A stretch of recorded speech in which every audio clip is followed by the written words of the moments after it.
jirtay inta aadan caawa mar walba colaadu dan looma jirto laakiin colaada ninka isimadii hoteelkii ay deganaayeen xogta aan hayo waxay tahay isimadii hoteelkii ay deganaayeen baa ciidan la kordhigay oo xabsi guri lagu qabtay xilligan si loo dagaal loo galo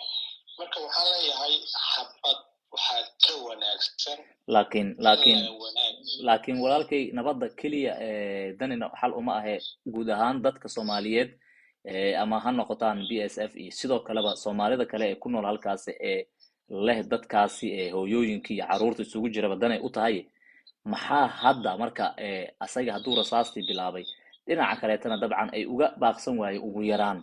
inay ma aragtay waxyeelooyinka hubka culus ee hadda dhinacyadu isdhaafsanayaan halkoodii kasii socdo munasabto markii xabad lagu soo rido ama dhufurinta dhufayskaaga lagu yimaado dadku waxay ku bilaysaa inaad istifaado waxaad haysan inaad isticmaasho marka aniga qaybta PSF mar walba horta dagaal dhibaato baa loogu jirta inay faa'iido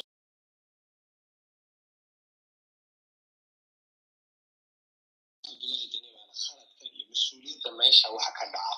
dadkii oo maanta ay barakaceen dhibaato ku sugan banaanka magaalada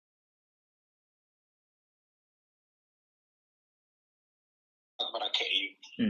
waa ay arrinteeda leh waxaan leeyahay allah kala qaboojiyo dadka walaalahay meesha ku dhimanaya waxaana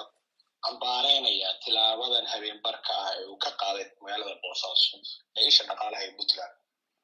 aad u maasanta walaalkay insha Allah waxaan rajeynaynaa inay dhinacyadu ku baraarugi doonaan dhibka ay dadka u geysanayaan inay joojiyaan insha Allah aad u maasanta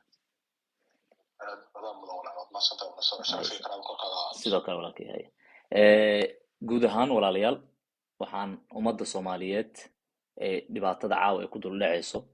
ilaahay uga baryeena inuu dagaalka ka dul qaado dhinacyaduna ay dagaalka sida ugu dhaqsiyaha badan u joojiyaan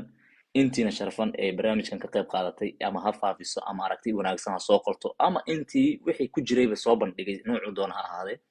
ee nala socday waa maasan yihiin wassalaamu